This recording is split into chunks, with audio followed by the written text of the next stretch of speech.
இங்க ஒரு ஊர் தலைவர் அவரோட வீட்டுல ஐயர் எல்லாரையும் கூப்பிட்டு பூஜை பண்ணிட்டு இருக்காரு. இன்னைக்கு சூரிய அஸ்தமனம் ஆகுற நேரம் ஒரு துர்முகூர்த்தம்னு ஐயர் சொல்றாரு. இந்த விஷயத்த ஊர் ஃபுல்லா அனௌன்ஸ் பண்ணி மக்களை அலர்ட் பண்றாங்க. அந்த நேரத்துல பேய் நடமாட்டம் இருக்குன்னு பயந்து மக்கள் எல்லாரும் வெளியவே வராம வீட்டுக்குள்ள கதவை அடைச்சுக்கிறாங்க. அன்னைக்கு நைட்டே ஒரு காரு ஊருக்குள்ள வருது. வெளியூர்ல இருந்து படிச்சிட்டு இருக்கிற ஊர் தலைவரோட பொண்ணு தான் வராங்க. இருட்டாயிட்டனால டிரைவர் பயந்துகிட்டே ஓட்டிட்டு வராரு.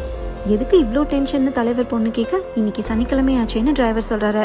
சொல்லி முடிக்கிறதுக்குள்ளேயே கார் டயர் பங்க்சர் ஆயிடுது. சுத்தி இருட்டா இருக்கு, சைலண்டா இருக்கு, கொலுசு சத்தம் வேற. கோயில் மண்டபத்துல 2 சிகப்பு கலர்ல கண்ணு. தலைவரோட பொண்ணு அலறி அடிச்சுட்டு ஓடுறாங்க. பட் இங்க ஷாக் என்ன தெரியுமா, அது பேயே இல்ல, ஊர்ல இருக்கிற ஒரு 4 வெடலை பசங்க தான் சனிக்கிழமைனா மக்கள் பயத்தை யூஸ் பண்ணி ட்ரிங்க் பண்றதுக்காக இங்க வந்திருக்காங்க. 4 பேர்ல ஒருத்தன் ட்ரிங்க்ஸ் பாட்டில் எடுக்கிறக்கா போறப்ப வயல்ல ஒரு அருவா இருக்கிறத பாக்குறாரு. அதுக்கப்புறம் அவர் திரும்பி வரவே இல்லை. இந்த 4 பேர் தான் ஊரை பயமுறுத்திட்டு இருக்காங்களா இல்ல உண்மையான கில்லர் வேற யாராவது இருக்காங்களான்னு தெரிஞ்சுக்கணும். கீழே கொடுத்துருக்க லிங்க் ஓபன் பண்ணி பாத்துக்கோங்க.